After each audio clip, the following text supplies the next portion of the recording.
Kitab Ibrani.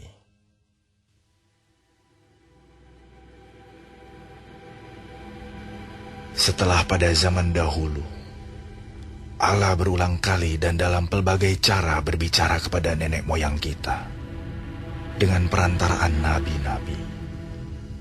Maka pada zaman akhir ini, Ia telah berbicara kepada kita dengan perantaraan anaknya, yang telah Ia tetapkan sebagai yang berhak menerima segala yang ada.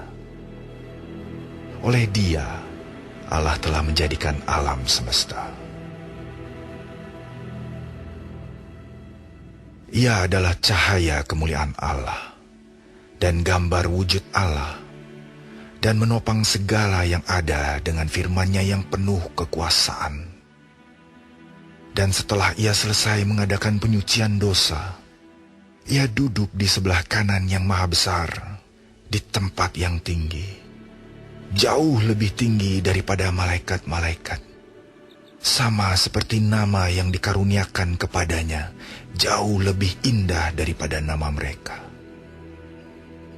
Karena kepada siapakah di antara malaikat-malaikat itu pernah Ia katakan, "Anakku engkau telah kuperanakan pada hari ini, dan Aku akan menjadi bapanya, dan ia akan menjadi anakku." Dan ketika Ia membawa pula anaknya yang sulung ke dunia, Ia berkata, "Semua malaikat Allah harus menyembah Dia." Dan tentang malaikat-malaikat Ia berkata, "Yang membuat malaikat-malaikatnya menjadi badai, dan pelayan-pelayannya menjadi nyala api." Tetapi tentang anak Ia berkata, "Tahtamu ya Allah, tetap untuk seterusnya dan selamanya, dan tongkat kerajaan-Mu adalah tongkat kebenaran. Engkau mencintai keadilan dan membenci kefasikan.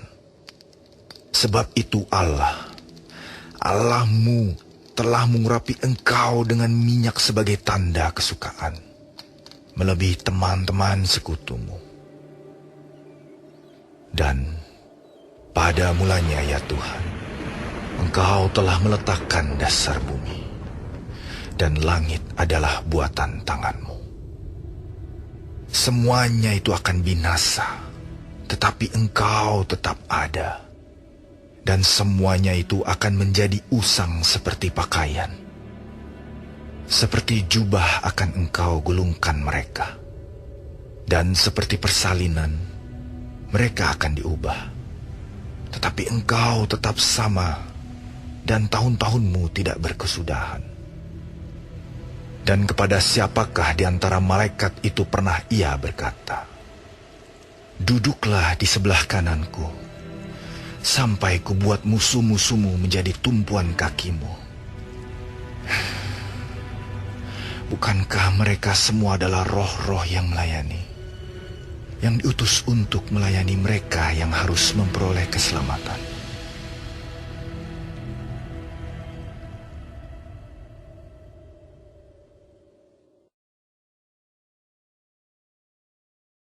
Karena itu, harus lebih teliti kita memperhatikan apa yang telah kita dengar, supaya kita jangan hanyut di bawah arus. Sebab kalau firman yang dikatakan dengan perantaraan malaikat-malaikat tetap berlaku, dan setiap pelanggaran dan ketidaktaatan mendapat balasan yang setimpal, bagaimanakah kita akan luput jikalau kita menyia-nyiakan keselamatan yang sebesar itu, yang mula-mula diberitakan oleh Tuhan dan oleh mereka yang telah mendengarnya kepada kita dengan cara yang dapat dipercayai, sedangkan Allah meneguhkan kesaksian mereka oleh tanda-tanda dan mujizat-mujizat, dan oleh berbagai-bagai penyataan kekuasaan, dan karena Roh Kudus yang dibagi-bagikannya menurut kehendak-Nya. Sebab bukan kepada malaikat-malaikat telah Ia taklukkan dunia yang akan datang, yang kita bicarakan ini. Ada orang yang pernah memberi kesaksian di dalam suatu nas. Katanya, "Apakah manusia sehingga engkau mengingatnya, atau anak manusia, sehingga engkau mengindahkannya. Namun engkau telah membuatnya untuk waktu yang singkat, sedikit lebih rendah daripada malaikat-malaikat, dan telah memahkotainya dengan kemuliaan dan hormat. Segala sesuatu telah engkau taklukkan di bawah kakinya. Sebab dalam menaklukkan segala sesuatu kepadanya, tidak ada suatu pun yang ia kecualikan, yang tidak takluk kepadanya. Tetapi sekarang ini belum kita lihat bahwa segala sesuatu telah ditaklukkan kepadanya. Tetapi Dia yang untuk waktu yang singkat dibuat sedikit lebih rendah daripada malaikat-malaikat, yaitu Yesus. Kita lihat, yang oleh karena penderitaan maut, dimahkotai dengan kemuliaan dan hormat, supaya oleh kasih karunia Allah, Ia mengalami maut bagi semua manusia. Sebab memang sesuai dengan keadaan Allah, yang baginya dan olehnya segala sesuatu dijadikan, yaitu Allah yang membawa banyak orang kepada kemuliaan, juga menyempurnakan Yesus yang memimpin mereka kepada keselamatan dengan penderitaan.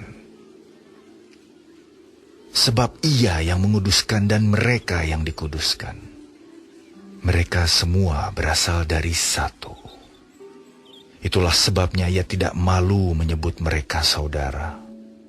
Katanya, "Aku akan memberitakan namamu kepada saudara-saudaraku, dan memuji-muji engkau di tengah-tengah jemaat. Dan lagi, aku akan menaruh kepercayaan kepadanya. Dan lagi, sesungguhnya, inilah aku dan anak-anak yang telah diberikan Allah kepadaku. Karena anak-anak itu adalah anak-anak dari darah dan daging, maka Ia juga menjadi sama dengan mereka dan mendapat bagian dalam keadaan mereka, supaya oleh kematiannya Ia memusnahkan dia, yaitu iblis yang berkuasa atas maut.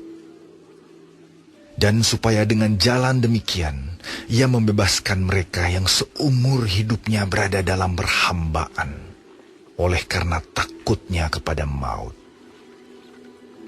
Sebab sesungguhnya bukan malaikat-malaikat yang Ia kasihani, tetapi keturunan Abraham yang Ia kasihani. Itulah sebabnya, maka dalam segala hal Ia harus disamakan dengan saudara-saudaranya, supaya Ia menjadi imam besar yang menaruh belas kasihan dan yang setia kepada Allah untuk mendamaikan dosa seluruh bangsa. Sebab oleh karena Ia sendiri telah menderita karena pencobaan, maka Ia dapat menolong mereka yang dicobai.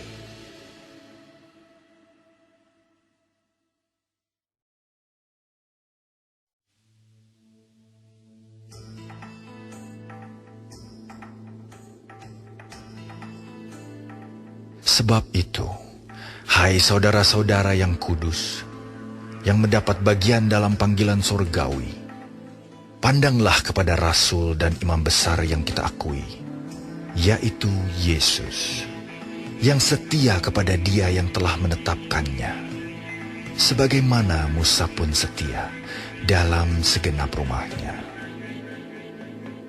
Sebab Ia dipandang layak mendapat kemuliaan lebih besar daripada Musa, sama seperti ahli bangunan lebih dihormati daripada rumah yang dibangunnya.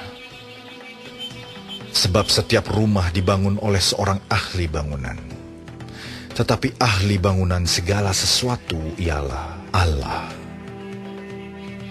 Dan Musa memang setia dalam segenap rumah Allah, sebagai pelayan untuk memberi kesaksian tentang apa yang akan diberitakan kemudian. Tetapi Kristus setia sebagai anak yang mengepalai rumahnya. Dan rumahnya ialah kita. Jika kita sampai kepada akhirnya, teguh berpegang kepada kepercayaan dan pengharapan yang kita megahkan.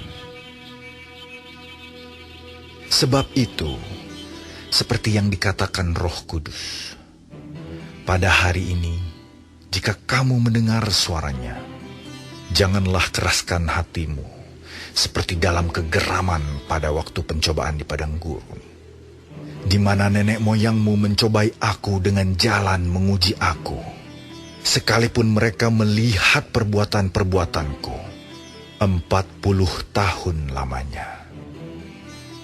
Itulah sebabnya aku murka kepada angkatan itu dan berkata, selalu mereka sesat hati dan mereka tidak mengenal jalanku. Sehingga aku bersumpah dalam murkaku, mereka takkan masuk ke tempat perhentianku. Waspadalah, hai saudara-saudara, supaya di antara kamu jangan terdapat seorang yang hatinya jahat dan yang tidak percaya oleh karena ia murtad dari Allah yang hidup. Tetapi nasihatilah seorang akan yang lain setiap hari, selama masih dapat dikatakan hari ini, supaya jangan ada di antara kamu yang menjadi tegar hatinya karena tipu daya dosa. Karena kita telah beroleh bagian di dalam Kristus, asal saja kita teguh berpegang sampai kepada akhirnya, pada keyakinan iman kita yang semula. Tetapi apabila pernah dikatakan, pada hari ini, jika kamu mendengar suaranya, janganlah keraskan hatimu seperti dalam kegeraman. Siapakah mereka yang membangkitkan amarah Allah, sekalipun mereka mendengar suaranya? Bukankah mereka semua yang keluar dari Mesir di bawah pimpinan Musa? Dan siapakah yang ia murkai 40 tahun lamanya? Bukankah mereka yang berbuat dosa dan yang mayatnya bergelimpangan di padang gurun? Dan siapakah yang telah ia sumpahi bahwa mereka takkan masuk ke tempat perhentiannya? Bukankah mereka yang tidak taat? Demikianlah kita lihat bahwa mereka tidak dapat masuk oleh karena ketidakpercayaan mereka.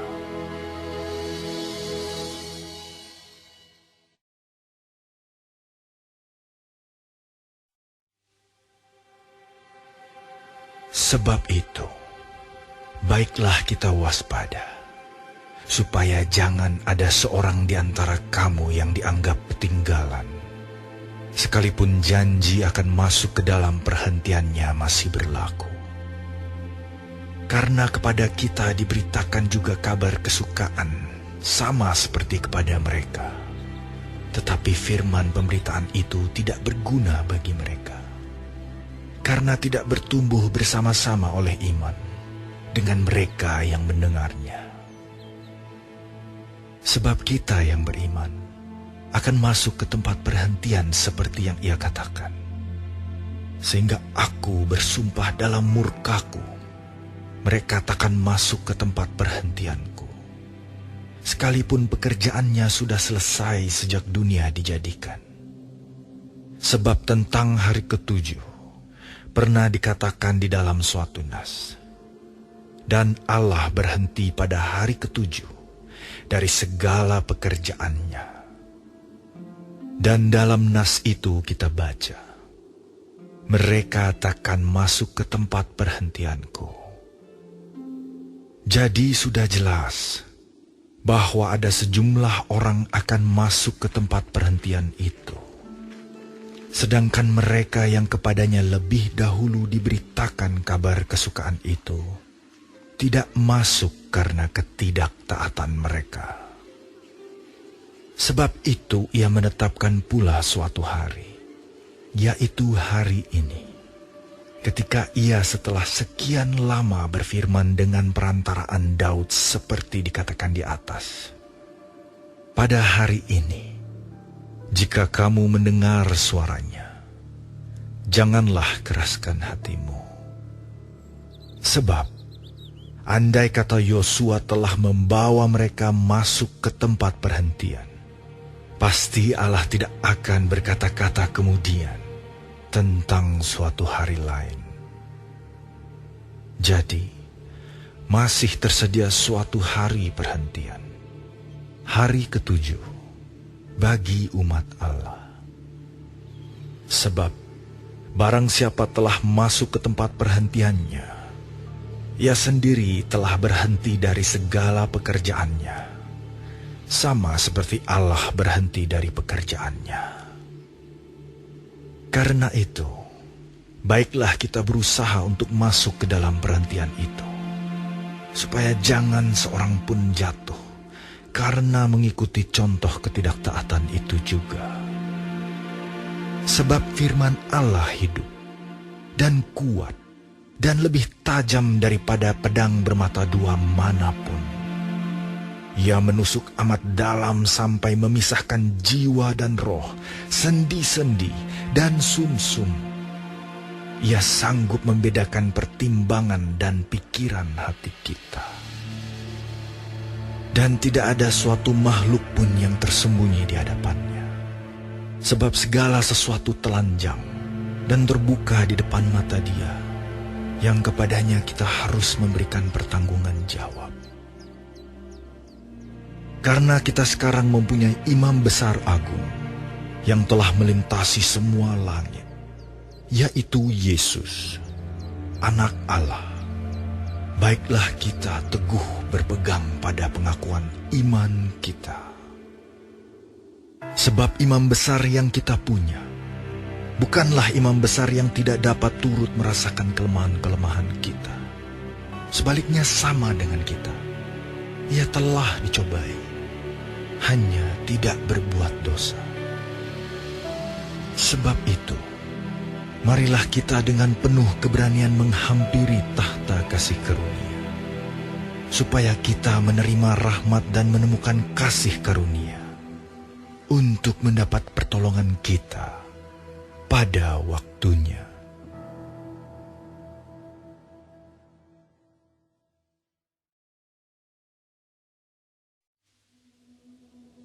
Sebab setiap imam besar yang dipilih dari antara manusia ditetapkan bagi manusia dalam hubungan mereka dengan Allah, supaya ia mempersembahkan persembahan dan korban karena dosa.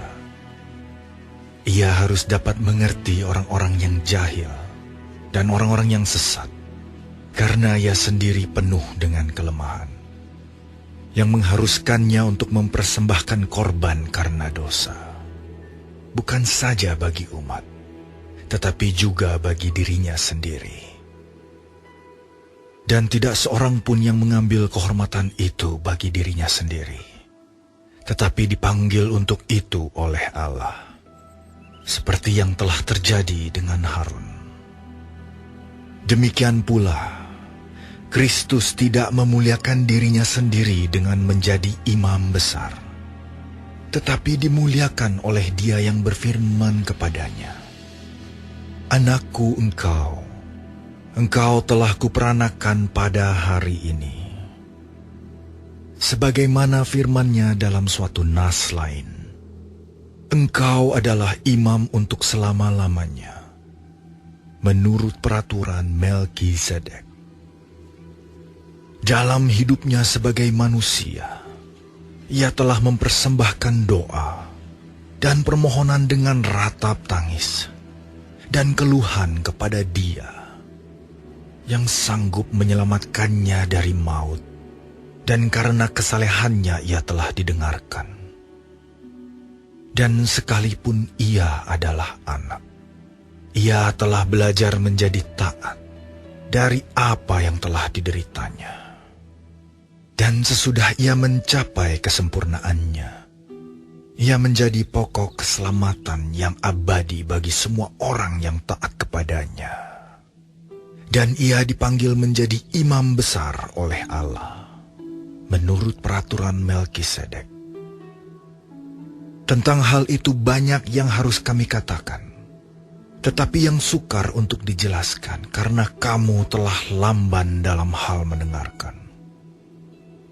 Sebab sekalipun kamu ditinjau dari sudut waktu, sudah seharusnya menjadi pengajar.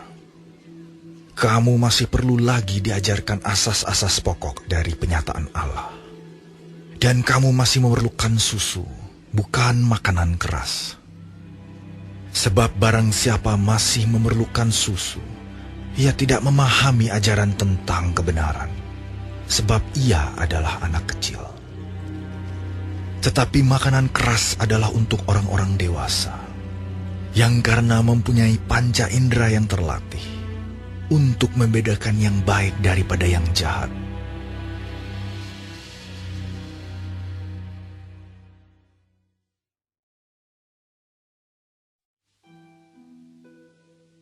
Sebab itu, marilah kita tinggalkan asas-asas pertama dari ajaran tentang Kristus dan beralih kepada perkembangannya yang penuh. Janganlah kita meletakkan lagi dasar pertobatan dari perbuatan-perbuatan yang sia-sia dan dasar kepercayaan kepada Allah, yaitu ajaran tentang pelbagai pembaptisan, penumpangan tangan, kebangkitan orang-orang mati dan hukuman kekal. Dan itulah yang akan kita perbuat jika Allah mengizinkannya.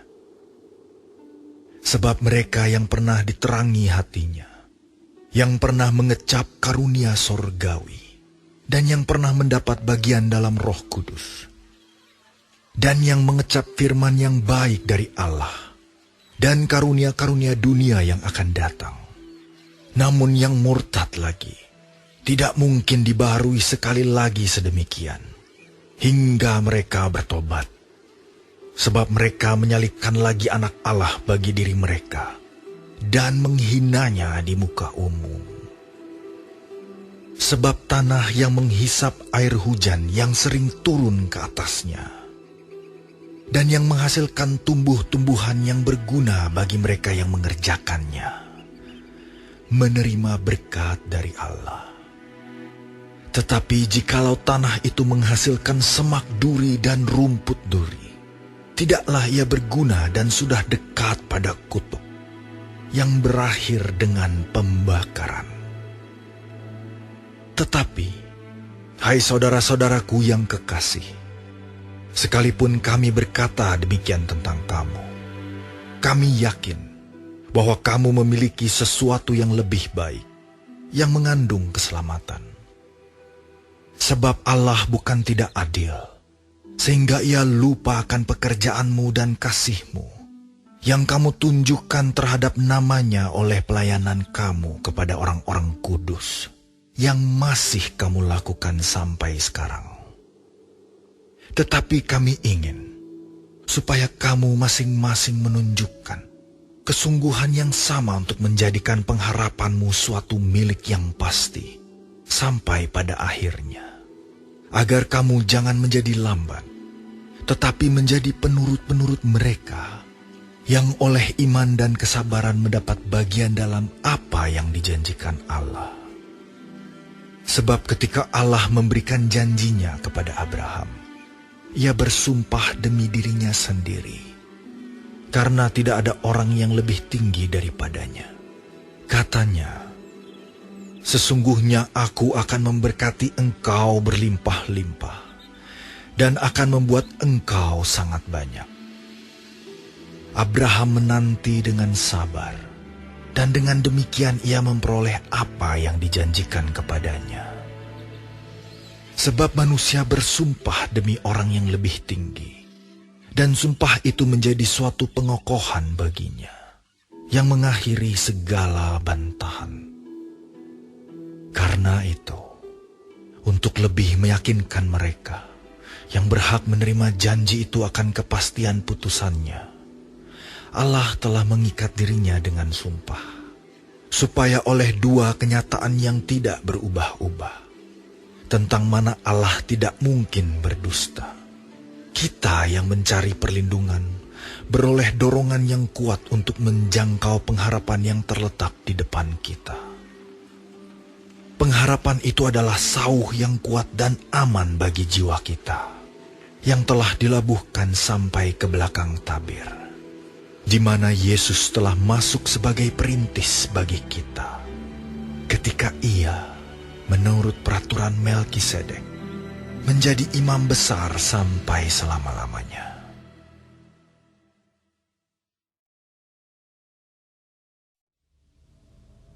Sebab Melkisedek adalah Raja Salem dan imam Allah yang maha tinggi.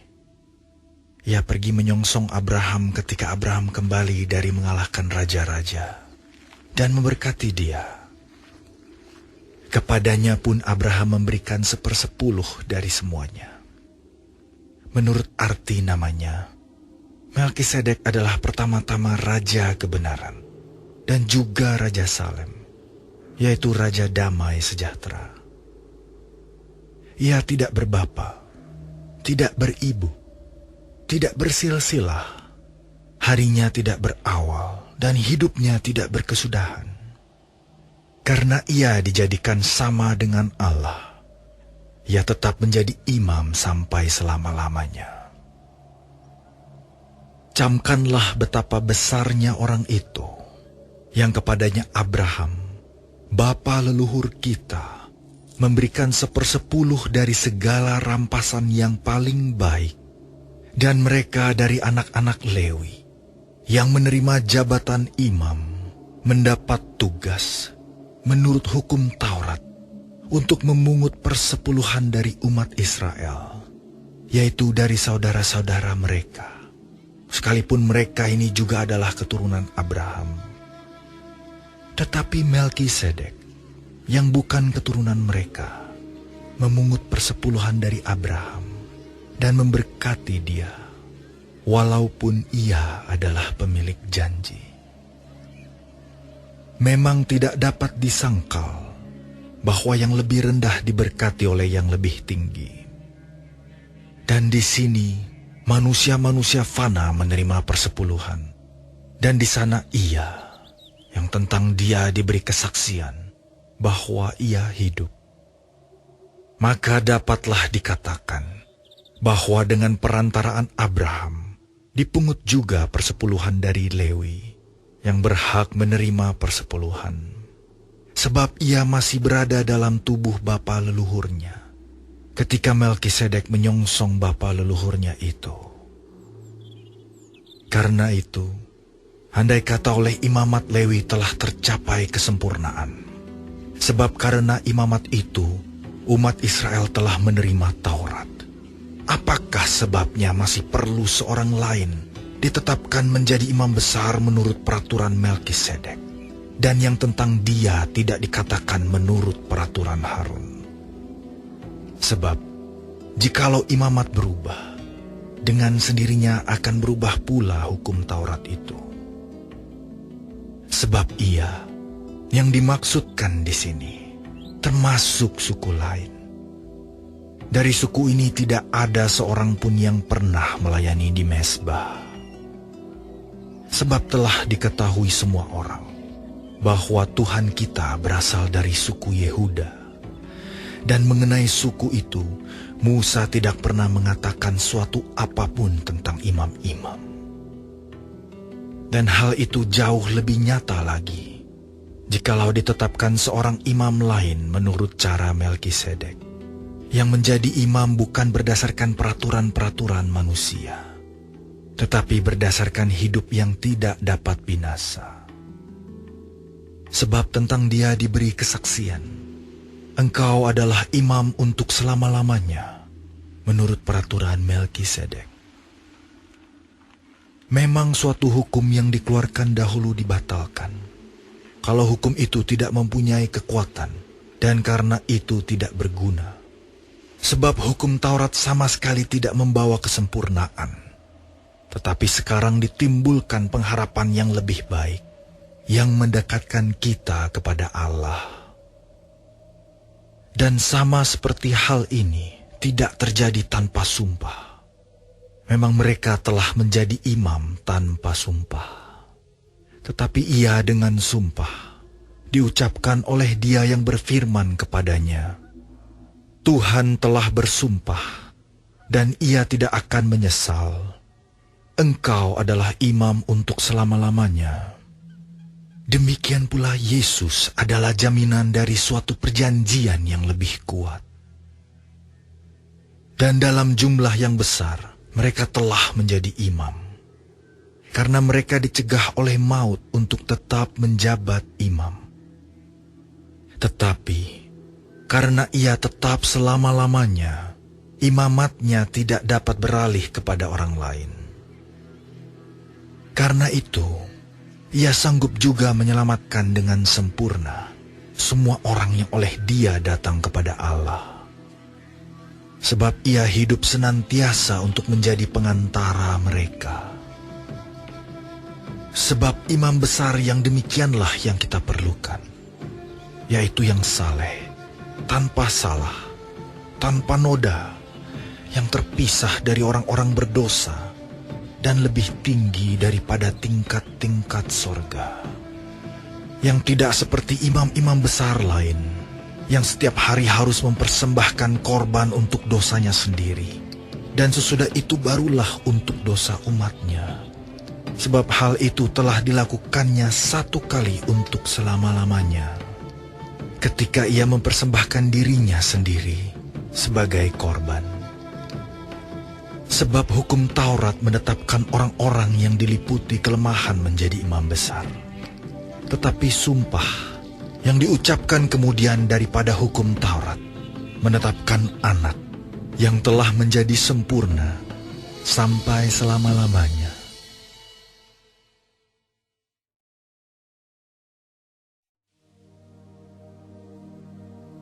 Inti segala yang kita bicarakan itu ialah kita mempunyai imam besar yang demikian, yang duduk di sebelah kanan tahta yang maha besar di sorga, dan yang melayani ibadah di tempat kudus, yaitu di dalam kemah sejati, yang didirikan oleh Tuhan dan bukan oleh manusia. Sebab setiap imam besar ditetapkan untuk mempersembahkan korban dan persembahan. Dan karena itu, Yesus perlu mempunyai sesuatu untuk dipersembahkan. Sekiranya ia di bumi ini, ia sama sekali tidak akan menjadi imam. Karena di sini telah ada orang-orang yang mempersembahkan persembahan menurut hukum Taurat. Pelayanan mereka adalah gambaran dan bayangan dari apa yang ada di sorga. Sama seperti yang diberitahukan kepada Musa ketika ia hendak mendirikan kemah. Ingatlah, demikian firman-Nya, bahwa engkau membuat semuanya itu menurut contoh yang telah ditunjukkan kepadamu di atas gunung itu. Tetapi sekarang ia telah mendapat suatu pelayanan yang jauh lebih agung, karena ia menjadi pengantara dari perjanjian yang lebih mulia, yang didasarkan atas janji yang lebih tinggi. Sebab, sekiranya perjanjian yang pertama itu tidak bercacat, tidak akan dicari lagi tempat untuk yang kedua. Sebab ia menegur mereka ketika ia berkata, sesungguhnya akan datang waktunya, demikianlah firman Tuhan, aku akan mengadakan perjanjian baru dengan kaum Israel dan dengan kaum Yehuda. Bukan seperti perjanjian yang telah kuadakan dengan nenek moyang mereka, pada waktu aku memegang tangan mereka untuk membawa mereka keluar dari tanah Mesir. Sebab mereka tidak setia kepada perjanjianku, dan aku menolak mereka. Demikian firman Tuhan. Maka inilah perjanjian yang kuadakan dengan kaum Israel sesudah waktu itu. Demikianlah firman Tuhan. Aku akan menaruh hukumku dalam akal budi mereka, dan menuliskannya dalam hati mereka. Maka aku akan menjadi Allah mereka, dan mereka akan menjadi umatku. Dan mereka tidak akan mengajar lagi sesama warganya, atau sesama saudaranya dengan mengatakan, kenallah Tuhan. Sebab mereka semua, besar kecil, akan mengenal aku. Sebab aku akan menaruh belas kasihan terhadap kesalahan mereka, dan tidak lagi mengingat dosa-dosa mereka. Oleh karena ia berkata-kata tentang perjanjian yang baru, ia menyatakan yang pertama sebagai perjanjian yang telah menjadi tua. Dan apa yang telah menjadi tua dan usang telah dekat kepada kemusnahannya.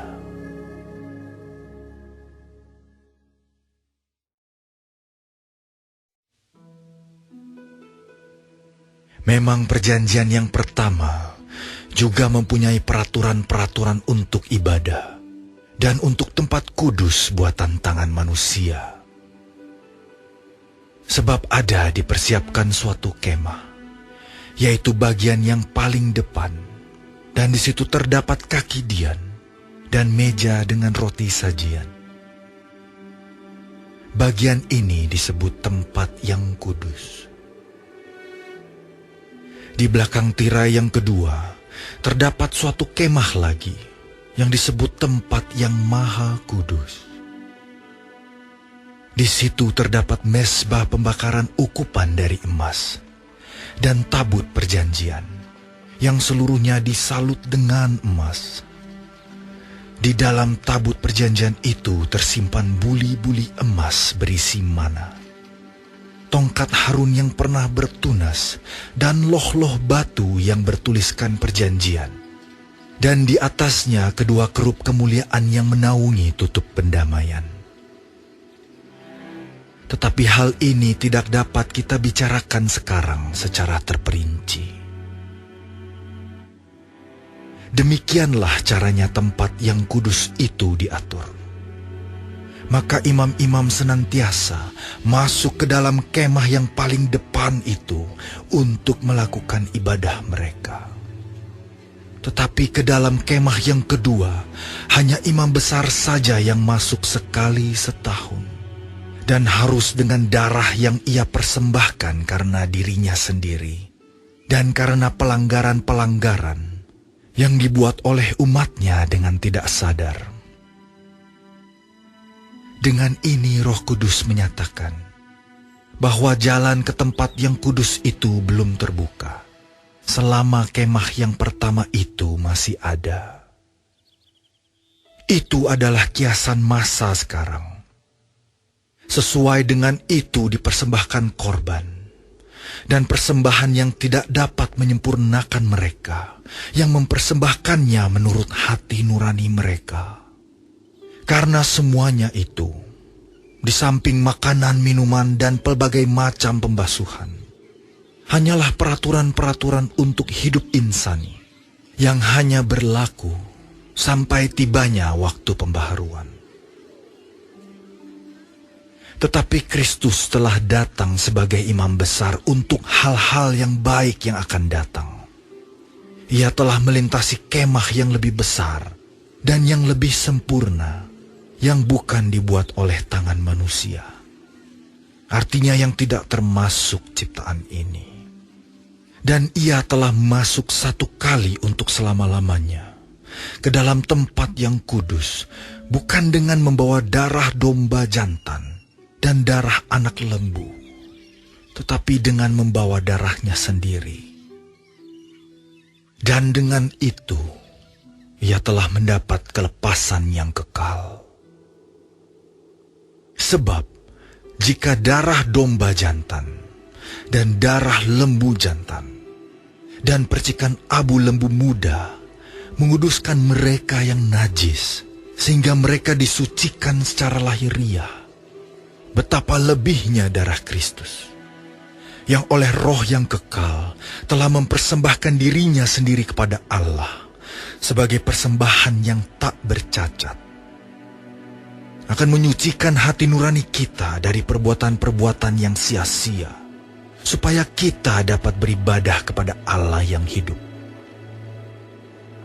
Karena itu, ia adalah pengantara dari suatu perjanjian yang baru, supaya mereka yang telah terpanggil dapat menerima bagian kekal yang dijanjikan.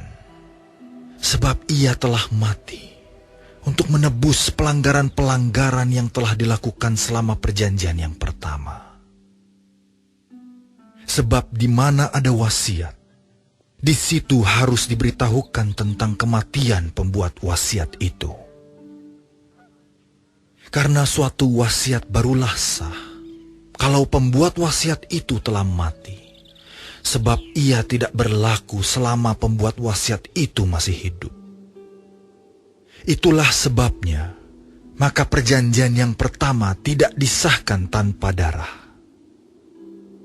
Sebab sesudah Musa memberitahukan semua perintah hukum Taurat kepada seluruh umat, ia mengambil darah anak lembu, dan darah domba jantan serta air, dan bulu merah dan hisop, lalu memerciki kitab itu sendiri dan seluruh umat, sambil berkata, "Inilah darah perjanjian yang ditetapkan Allah bagi kamu."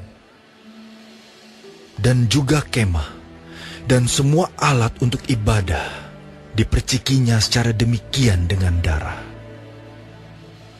Dan hampir segala sesuatu disucikan menurut hukum Taurat dengan darah. Dan tanpa penumpahan darah, tidak ada pengampunan. Jadi, segala sesuatu yang melambangkan apa yang ada di sorga, haruslah ditahirkan secara demikian. Tetapi benda-benda surgawi sendiri, oleh persembahan-persembahan yang lebih baik daripada itu. Sebab Kristus bukan masuk ke dalam tempat kudus buatan tangan manusia, yang hanya merupakan gambaran saja dari yang sebenarnya, tetapi ke dalam sorga sendiri, untuk menghadap hadirat Allah, guna kepentingan kita. Dan ia bukan masuk untuk berulang-ulang mempersembahkan dirinya sendiri, sebagaimana imam besar setiap tahun masuk ke dalam tempat kudus dengan darah yang bukan darahnya sendiri. Sebab jika demikian, ia harus berulang-ulang menderita sejak dunia ini dijadikan. Tetapi sekarang ia hanya satu kali saja menyatakan dirinya, pada zaman akhir, untuk menghapuskan dosa oleh korbannya. Dan sama seperti manusia, ditetapkan untuk mati hanya satu kali saja, dan sesudah itu dihakimi. Demikian pula, Kristus hanya satu kali saja mengorbankan dirinya untuk menanggung dosa banyak orang. Sesudah itu ia akan menyatakan dirinya sekali lagi, tanpa menanggung dosa, untuk menganugerahkan keselamatan kepada mereka yang menantikan dia.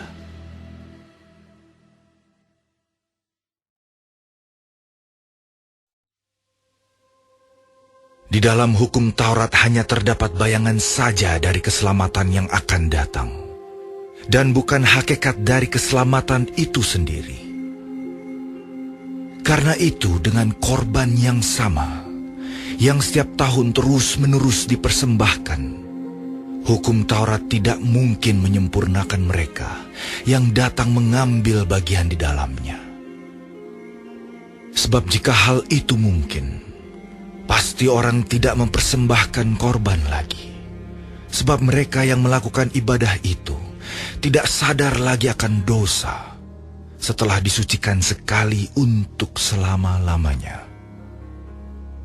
Tetapi justru oleh korban-korban itu, setiap tahun orang diperingatkan akan adanya dosa. Sebab tidak mungkin darah lembu jantan atau darah domba jantan menghapuskan dosa. Karena itu ketika ia masuk ke dunia, ia berkata, "Korban dan persembahan tidak engkau kehendaki, tetapi engkau telah menyediakan tubuh bagiku. Kepada korban bakaran dan korban penghapus dosa, engkau tidak berkenan."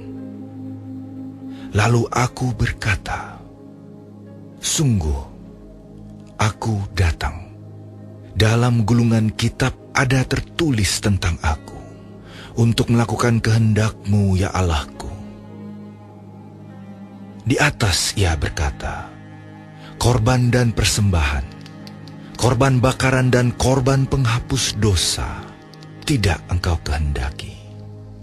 Dan engkau tidak berkenan kepadanya, meskipun dipersembahkan menurut hukum Taurat.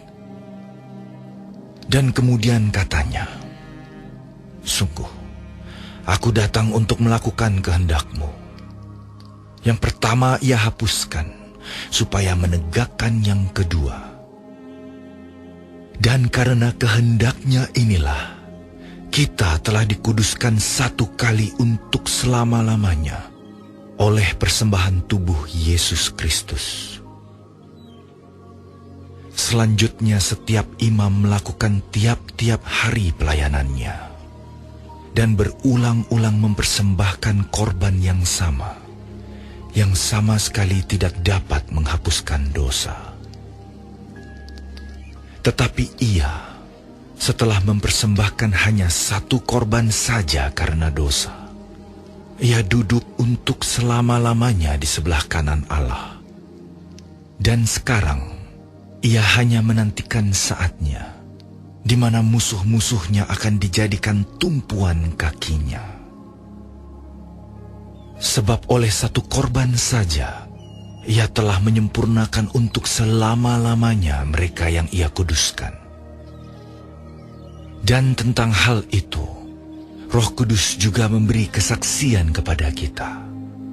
Sebab setelah ia berfirman, inilah perjanjian yang akan kuadakan dengan mereka sesudah waktu itu. Ia berfirman pula, aku akan menaruh hukumku di dalam hati mereka dan menuliskannya dalam akal budi mereka. Dan aku tidak lagi mengingat dosa-dosa dan kesalahan mereka. Jadi apabila untuk semuanya itu ada pengampunan, tidak perlu lagi dipersembahkan korban karena dosa. Jadi, saudara-saudara, oleh darah Yesus kita sekarang penuh keberanian dapat masuk ke dalam tempat kudus. Karena ia telah membuka jalan yang baru dan yang hidup bagi kita melalui tabir, yaitu dirinya sendiri. Dan kita mempunyai seorang imam besar sebagai kepala rumah Allah. Karena itu marilah kita menghadap Allah dengan hati yang tulus ikhlas dan keyakinan iman yang teguh, oleh karena hati kita telah dibersihkan dari hati nurani yang jahat dan tubuh kita telah dibasuh dengan air yang murni. Marilah kita teguh berpegang pada pengakuan tentang pengharapan kita, sebab Ia yang menjanjikannya setia. Dan marilah kita saling memperhatikan, supaya kita saling mendorong dalam kasih dan dalam pekerjaan baik. Janganlah kita menjauhkan diri dari pertemuan-pertemuan ibadah kita, seperti dibiasakan oleh beberapa orang. Tetapi marilah kita saling menasihati, dan semakin giat melakukannya menjelang hari Tuhan yang mendekat. Sebab jika kita sengaja berbuat dosa, sesudah memperoleh pengetahuan tentang kebenaran, maka tidak ada lagi korban untuk menghapus dosa itu. Tetapi yang ada ialah kematian yang mengerikan akan penghakiman, dan api yang dahsyat yang akan menghanguskan semua orang durhaka. Jika ada orang yang menolak hukum Musa, ia dihukum mati tanpa belas kasihan atas keterangan 2 atau 3 orang saksi. Betapa lebih beratnya hukuman yang harus dijatuhkan atas dia yang menginjak-injak anak Allah, yang menganggap najis darah perjanjian yang menguduskannya, dan yang menghina roh kasih karunia. Sebab kita mengenal Dia yang berkata, pembalasan adalah hakku, akulah yang akan menuntut pembalasan. Dan lagi, Tuhan akan menghakimi umat-Nya. Ngeri benar kalau jatuh ke dalam tangan Allah yang hidup. Ingatlah akan masa yang lalu, Sesudah kamu menerima terang, kamu banyak menderita oleh karena kamu bertahan dalam perjuangan yang berat. Baik waktu kamu dijadikan tontonan oleh cercaan dan penderitaan, maupun waktu kamu mengambil bagian dalam penderitaan mereka yang diperlakukan sedemikian. Memang, kamu telah turut mengambil bagian dalam penderitaan orang-orang hukuman. Dan ketika harta kamu dirampas, kamu menerima hal itu dengan sukacita.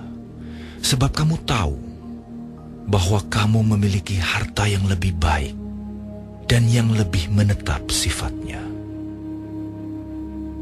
Sebab itu janganlah kamu melepaskan kepercayaanmu, karena besar upah yang menantinya. Sebab kamu memerlukan ketekunan, supaya sesudah kamu melakukan kehendak Allah, kamu memperoleh apa yang dijanjikan itu. Sebab sedikit, bahkan sangat sedikit waktu lagi, dan Ia akan datang, sudah akan ada, tanpa menangguhkan kedatangannya.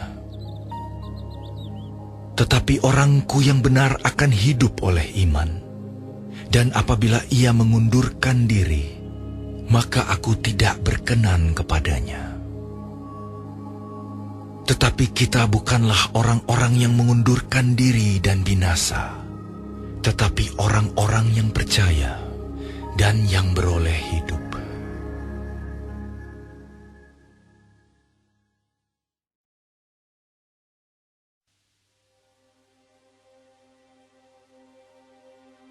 Iman adalah dasar dari segala sesuatu yang kita harapkan, dan bukti dari segala sesuatu yang tidak kita lihat. Sebab, oleh imanlah telah diberikan kesaksian kepada nenek moyang kita. Karena iman kita mengerti bahwa alam semesta telah dijadikan oleh firman Allah, sehingga apa yang kita lihat telah terjadi dari apa yang tidak dapat kita lihat. Karena iman, Habel telah mempersembahkan kepada Allah korban yang lebih baik daripada korban Kain. Dengan jalan itu ia memperoleh kesaksian kepadanya bahwa ia benar, karena Allah berkenan akan persembahannya itu. Dan karena iman, ia masih berbicara sesudah ia mati. Karena iman, Henokh terangkat, supaya ia tidak mengalami kematian, dan ia tidak ditemukan, karena Allah telah mengangkatnya. Sebab sebelum ia terangkat, ia memperoleh kesaksian bahwa ia berkenan kepada Allah. Tetapi tanpa iman, tidak mungkin orang berkenan kepada Allah. Sebab barang siapa berpaling kepada Allah, ia harus percaya bahwa Allah ada, dan bahwa Allah memberi upah kepada orang yang sungguh-sungguh mencari Dia. Karena iman, maka Nuh dengan petunjuk Allah tentang sesuatu yang belum kelihatan, dengan taat mempersiapkan bahtera untuk menyelamatkan keluarganya. Dan karena iman itu ia menghukum dunia, dan ia ditentukan untuk menerima kebenaran sesuai dengan imannya. Karena iman, Abraham taat ketika ia dipanggil untuk berangkat ke negeri yang akan diterimanya menjadi milik pusakanya. Lalu ia berangkat dengan tidak mengetahui tempat yang ia tujui.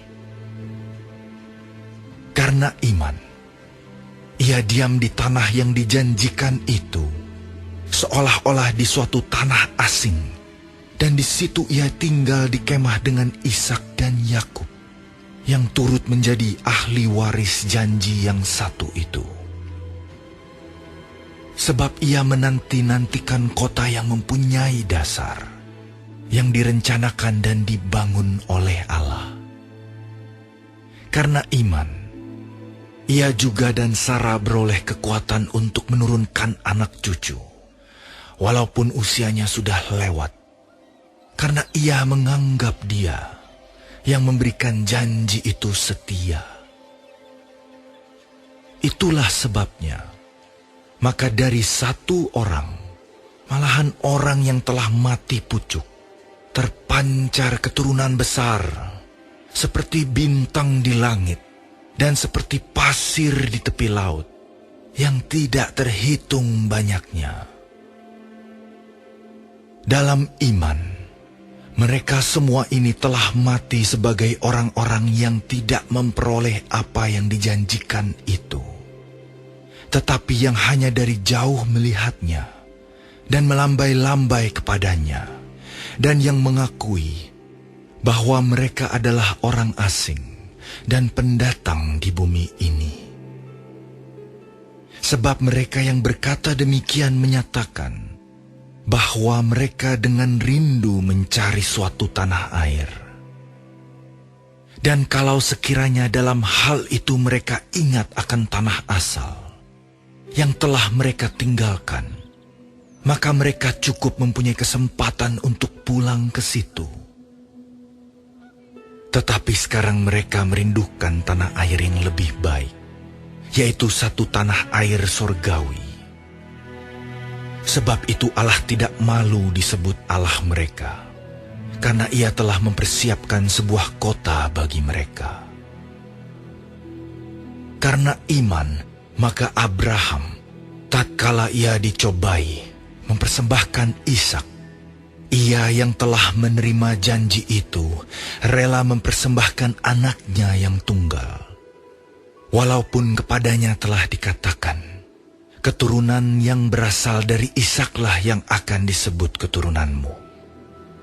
Karena ia berpikir bahwa Allah berkuasa membangkitkan orang-orang sekalipun dari antara orang mati. Dan dari sana ia seakan-akan telah menerimanya kembali.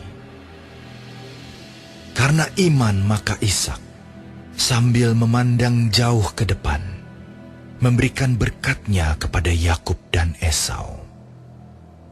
Karena iman, maka Yakub, ketika hampir waktunya akan mati, memberkati kedua anak Yusuf, lalu menyembah sambil bersandar pada kepala tongkatnya. Karena iman, maka Yusuf menjelang matinya memberitakan tentang keluarnya orang-orang Israel dan memberi pesan tentang tulang belulangnya. Karena iman, maka Musa setelah ia lahir disembunyikan selama 3 bulan oleh orang tuanya. Karena mereka melihat bahwa anak itu elok rupanya, dan mereka tidak takut akan perintah raja. Karena iman maka Musa setelah dewasa menolak disebut anak putri Firaun, karena ia lebih suka menderita sengsara dengan umat Allah daripada untuk sementara menikmati kesenangan dari dosa. Ia menganggap penghinaan karena Kristus sebagai kekayaan yang lebih besar daripada semua harta Mesir, sebab pandangannya ia arahkan kepada upah. Karena iman, maka ia telah meninggalkan Mesir dengan tidak takut akan murka raja. Ia bertahan sama seperti ia melihat apa yang tidak kelihatan. Karena iman, maka ia mengadakan Paskah dan pemercikan darah, supaya pembinasa anak-anak sulung jangan menyentuh mereka. Karena iman, maka mereka telah melintasi Laut Merah sama seperti melintasi tanah kering, sedangkan orang-orang Mesir tenggelam ketika mereka mencobanya juga. Karena iman, maka runtuhlah tembok-tembok Yeriko setelah kota itu dikelilingi 7 hari lamanya. Karena iman, maka Rahab, perempuan sundal itu, tidak turut binasa bersama-sama dengan orang-orang durhaka, karena ia telah menyambut pengintai-pengintai itu dengan baik. Dan apakah lagi yang harus aku sebut? Sebab aku akan kekurangan waktu apabila aku hendak menceritakan tentang Gideon, Barak, Simson, Yefta, Daud dan Samuel dan para nabi, yang karena iman telah menaklukkan kerajaan-kerajaan, mengamalkan kebenaran, memperoleh apa yang dijanjikan, menutup mulut singa-singa, memadamkan api yang dahsyat. Mereka telah luput dari mata pedang, telah beroleh kekuatan dalam kelemahan, telah menjadi kuat dalam peperangan, dan telah memukul mundur pasukan-pasukan tentara asing. Ibu-ibu telah menerima kembali orang-orangnya yang telah mati, sebab dibangkitkan. Tetapi orang-orang lain membiarkan dirinya disiksa, dan tidak mau menerima pembebasan, supaya mereka beroleh kebangkitan yang lebih baik. Ada pula yang diejek dan didera, bahkan yang dibelenggu dan dipenjarakan. Mereka dilempari, digergaji, dibunuh dengan pedang. Mereka mengembara dengan berpakaian kulit domba dan kulit kambing, sambil menderita kekurangan, kesesakan, dan siksaan. Dunia ini tidak layak bagi mereka. Mereka mengembara di padang gurun dan di pegunungan, dalam gua-gua dan celah-celah gunung. Dan mereka semua tidak memperoleh apa yang dijanjikan itu, sekalipun iman mereka telah memberikan kepada mereka suatu kesaksian yang baik. Sebab Allah telah menyediakan sesuatu yang lebih baik bagi kita. Tanpa kita, mereka tidak dapat sampai kepada kesempurnaan.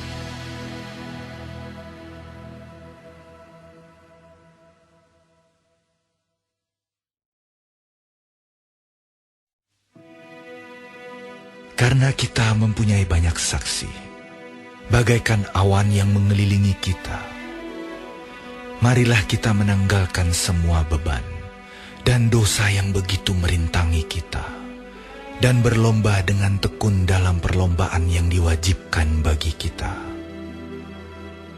Marilah kita melakukannya dengan mata yang tertuju kepada Yesus, yang memimpin kita dalam iman, dan yang membawa iman kita itu kepada kesempurnaan, yang dengan mengabaikan kehinaan, tekun memikul salib, ganti sukacita yang disediakan bagi Dia yang sekarang duduk di sebelah kanan tahta Allah. Ingatlah selalu akan Dia yang tekun menanggung bantahan yang sehebat itu terhadap dirinya dari pihak orang-orang berdosa, supaya jangan kamu menjadi lemah dan putus asa. Dalam pergumulan kamu melawan dosa, kamu belum sampai mencucurkan darah. Dan sudah lupakah kamu akan nasihat yang berbicara kepada kamu seperti kepada anak-anak? Hai anakku, janganlah anggap enteng didikan Tuhan, dan janganlah putus asa apabila engkau diperingatkannya. Karena Tuhan menghajar orang yang dikasihinya, dan Ia menyesah orang yang diakuinya sebagai anak. Jika kamu harus menanggung ganjaran, Allah memperlakukan kamu seperti anak. Di manakah terdapat anak yang tidak dihajar oleh ayahnya? Tetapi jikalau kamu bebas dari ganjaran yang harus diderita setiap orang, maka kamu bukanlah anak, tetapi anak-anak gampang. Selanjutnya, dari ayah kita yang sebenarnya kita beroleh ganjaran, dan mereka kita hormati. Kalau demikian, bukankah kita harus lebih taat kepada Bapa segala roh, supaya kita boleh hidup? Sebab mereka mendidik kita dalam waktu yang pendek, sesuai dengan apa yang mereka anggap baik. Tetapi Dia menghajar kita untuk kebaikan kita, supaya kita beroleh bagian dalam kekudusan-Nya.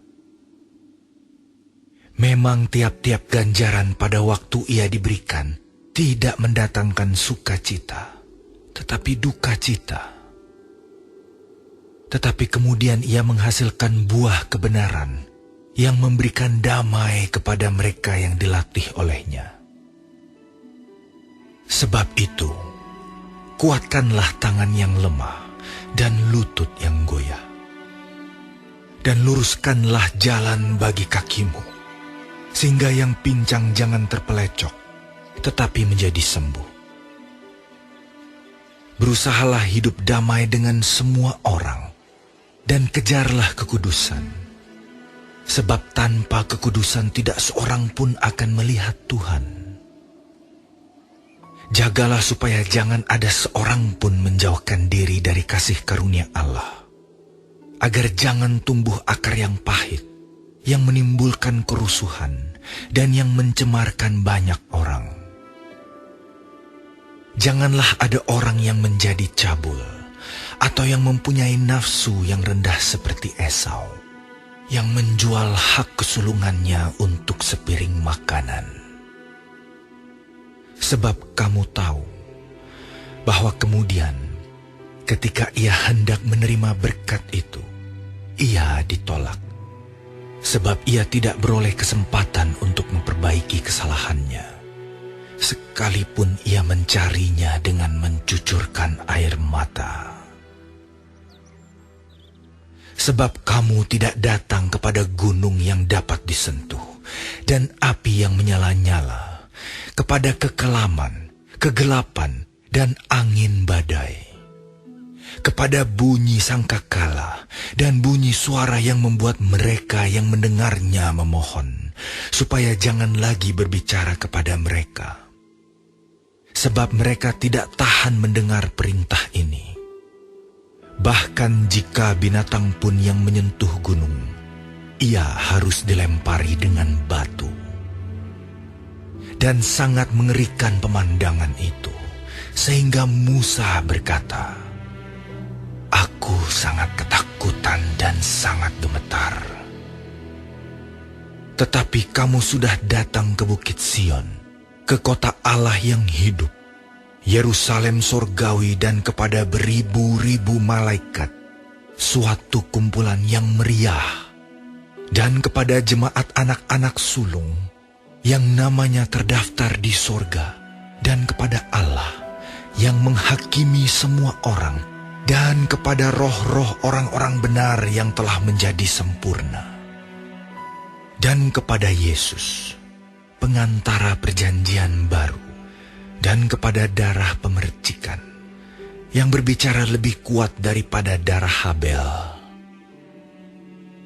Jagalah supaya kamu jangan menolak Dia yang berfirman, sebab jikalau mereka yang menolak Dia yang menyampaikan firman Allah di bumi tidak luput, apalagi kita, jika kita berpaling dari Dia yang berbicara dari sorga.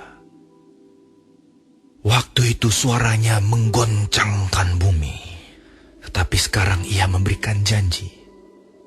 Satu kali lagi aku akan menggoncangkan bukan hanya bumi saja, melainkan langit juga. Ungkapan satu kali lagi menunjukkan kepada perubahan pada apa yang dapat digoncangkan. Karena ia dijadikan supaya tinggal tetap apa yang tidak tergoncangkan.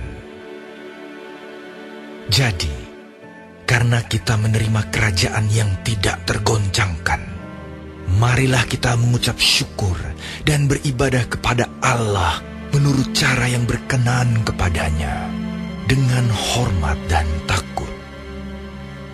Sebab Allah kita adalah api yang menghanguskan.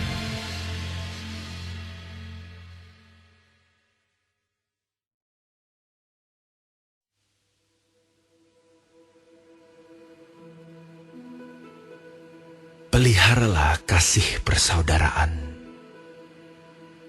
Jangan kamu lupa memberi tumpangan kepada orang. Sebab dengan berbuat demikian, beberapa orang dengan tidak diketahuinya telah menjamu malaikat-malaikat. Ingatlah akan orang-orang hukuman, karena kamu sendiri juga adalah orang-orang hukuman. Dan ingatlah akan orang-orang yang diperlakukan sewenang-wenang, karena kamu sendiri juga masih hidup di dunia ini. Hendaklah kamu semua penuh hormat terhadap perkawinan, dan janganlah kamu mencemarkan tempat tidur, sebab orang-orang sundal dan pezina akan dihakimi Allah.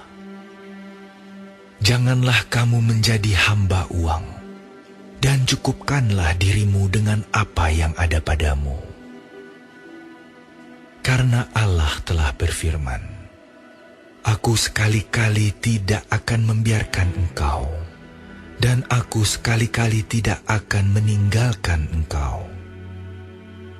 Sebab itu dengan yakin kita dapat berkata, Tuhan adalah penolongku.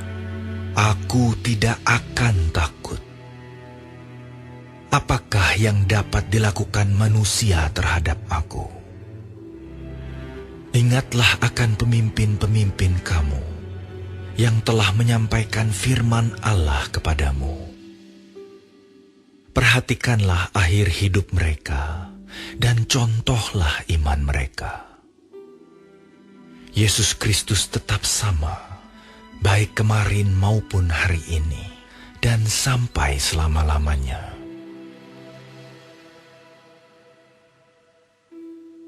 Janganlah kamu disesatkan oleh berbagai-bagai ajaran asing.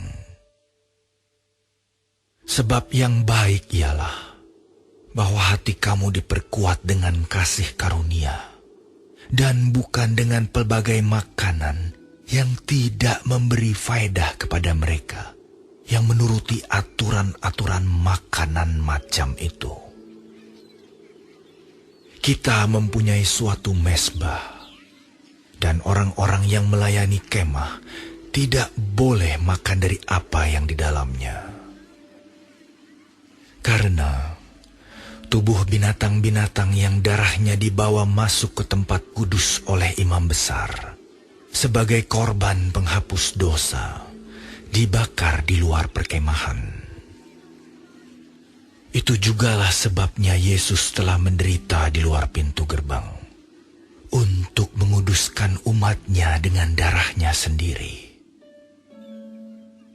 Karena itu, marilah kita pergi kepadanya di luar perkemahan dan menanggung kehinaannya. Sebab di sini kita tidak mempunyai tempat tinggal yang tetap. Kita mencari kota yang akan datang. Sebab itu, marilah kita oleh Dia senantiasa mempersembahkan korban syukur kepada Allah, yaitu ucapan bibir yang memuliakan namanya. Dan janganlah kamu lupa berbuat baik dan memberi bantuan, sebab korban-korban yang demikianlah yang berkenan kepada Allah. Taatilah pemimpin-pemimpinmu, dan tunduklah kepada mereka, sebab mereka berjaga-jaga atas jiwamu, sebagai orang-orang yang harus bertanggung jawab atasnya. Dengan jalan itu, mereka akan melakukannya dengan gembira, bukan dengan keluh kesah, sebab hal itu tidak akan membawa keuntungan bagimu. Berdoalah terus untuk kami, sebab kami yakin bahwa hati nurani kami adalah baik, karena di dalam segala hal kami menginginkan suatu hidup yang baik. Dan secara khusus aku menasihatkan kamu, agar kamu melakukannya, supaya aku lebih lekas dikembalikan kepada kamu. Maka Allah damai sejahtera, yang oleh darah perjanjian yang kekal, telah membawa kembali dari antara orang mati Gembala agung segala domba, yaitu Yesus, Tuhan kita. Kiranya memperlengkapi kamu dengan segala yang baik untuk melakukan kehendak-Nya dan mengerjakan di dalam kita apa yang berkenan kepadanya oleh Yesus Kristus. Bagi Dialah kemuliaan sampai selama-lamanya. Amin. Dan aku menasihatkan kamu, saudara-saudara, supaya kata-kata nasihat ini kamu sambut dengan rela hati. Sekalipun pendek saja suratku ini kepada kamu. Ketahuilah bahwa Timotius, saudara kita, telah berangkat. Segera sesudah ia datang, aku akan mengunjungi kamu bersama-sama dengan dia. Sampaikanlah salam kepada semua pemimpin kamu dan semua orang kudus. Terimalah salam dari saudara-saudara di Italia. Kasih karunia menyertai kamu sekalian.